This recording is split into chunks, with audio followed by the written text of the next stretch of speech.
So, hi everybody. I've been doing the idea of I've been thinking about doing a video to help transgender people for a while, and my name is the ODST Girl, or you can call me by my initials, SC. Um, I have been transitioning for the last 2 years, and I'm later this week I'll be coming upon my 2 year HRT anniversary, and also my 1 month post-op anniversary, courtesy of Dr. Bowers. And over the last 2 years, I've learned a lot of things, and I want to share them with the community. And before I share them, I want to just give a couple of quick disclaimers. I'm a post-op trans woman, so that is the field from which, and the point of view from which I'm speaking from. So I know that there will probably be, genderqueer, bigender, agender, trans masculine, and non-op trans women that watch this. And if you disagree with anything I say, that's totally okay. We're each entitled to our own thoughts and experiences and opinions. Um, and I'm a very stream of consciousness person, so I'm sorry if I just go all over the place. So so just some quick information about me. I'm 23, going on 40. Yeah, transition makes you a little bit older and unfortunately wiser than, before your time. But, you know, it works. Like I said, I've been transitioning for the last 2 years. Started at 21.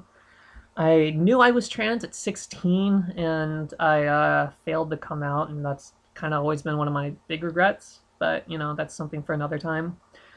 But I came out at 21. I was the only person at my college when I came out, and thankfully, I had a really good support group to help me. So I'm very thankful for that. And 2 years later, now here I am, and I just want to, give the community some advice because I've been seeing a lot of very self-destructive and hurtful things lately regarding fears over surgery, fears over passing, thoughts of detransitioning, and just when I see those things, it really makes me sad because I know that there is so much more to everybody, and there's so much hope.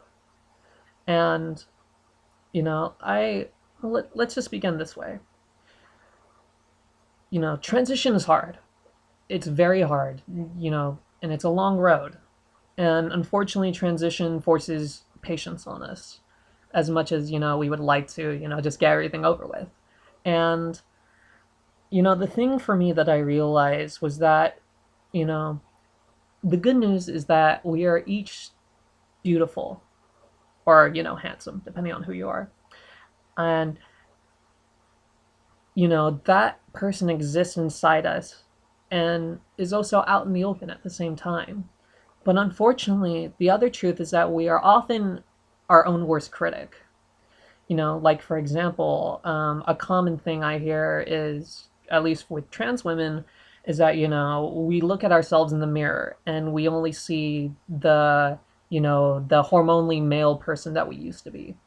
And the thing is, one, we're each our own harshest judge, and that's just a psychological thing. And the other thing is that we look at our faces every day. And because of that, it's really hard for us to see the changes that are there. And that's why it's really important to realize that, while you can trust yourself to make decisions about transition, you can't really trust yourself about how you look. And this is where it's really important to have a friend who supports you, loves you, and that you can trust. And this friend will basically give you the truth because they won't see your face every day. And they can tell you and pinpoint the exact differences between how you used to look before and how you look now. And believe me, you're already so much more beautiful than you ever realized was possible.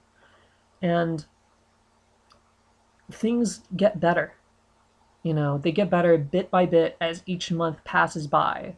And, yeah, we encounter some setbacks, we encounter some obstacles, but, things do generally get better. And you just have to give it time just to let everything work out. And I know that it's not quick enough for everybody. But, like I said before, transition unfortunately teaches us patience, and we have to learn to accept that. Um, the other thing is that because you're on HRT, hormone replacement therapy, and you're going through a second puberty, it's going to cause a lot of head effery, for lack of a better term, and it will cause doubts. And that's normal because basically your brain is kind of rewiring itself to be this new person or this new version of you, this whole new side of you that's, being born for the first time. And you just kind of have to write it out. And it's really important to have a firm group of support that can be there for you and that will love you and that will support you. And they will help you overcome those doubts. Because a lot of us have thought about transitioning at one point. And the truth of the matter is, unless you have a really valid reason to do it, most of the time it's not going to work out. Because, okay, for example, I know a lot of trans women. I know a lot of trans people. I've known about 50 people who have detransitioned, and about 48 or 49 of them regret it within, the first 2 years of detransitioning. And then, they retransition. And unfortunately, their results are not as good as if they had just, transitioned entirely the first time, because your results, the sooner you transition, the better your results will be, and the longer you wait, the worse your results will be. Now, I know people have detransition and retransition who look pretty good, but they don't look as good as if they had just gone through the first time, which is why you know you should really, really think about it before you consider something that drastic. And honestly, we get to live our own truth, and that's the thing that most people are afraid of. That's the reason why a lot of people don't like us. It's because we get to live our own truth. We get to define who we are. Like, yes, I'm openly trans. Yes, I'm a post-op woman, but I consider myself femme. I'm a tomboy. I'm a lesbian-leaning pansexual. I get to define my own truth, and that is more beautiful than words can describe. And people are insanely jealous of us because of that. So get to live your own truth. Listen to your gut. And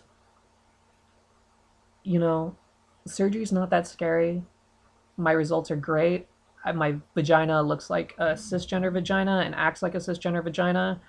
I'm 4 weeks post op, and like, I can orgasm just fine. So let me just say this. Even though I may never know you, and even though I may never meet you, know that you are loved. You are not alone. There are others who have gone through far worse and have come out just fine. Although not to play oppression Olympics, because I don't believe in that. And oppression is oppression, and cis-sexism is cis-sexism. I apologize. But, you are loved, and you are beautiful, even if you don't see it yourself, because I see it, and the community sees it, and we are here for you, and I am here for you, and I love you, even when you doubt yourself. And I am here for you, even when you doubt yourself. So basically, if you have any questions or if you need help, don't be afraid to email me. Don't be afraid to message me.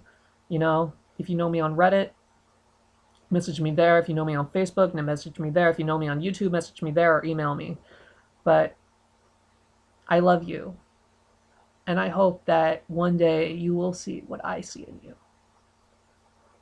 Well, anyways, hopefully I'll make more videos about this. But love you all, and you will succeed. I promise. And things will get better. They really will. And I've never been happier. And my friends have never been happier. And so can you. Love you all.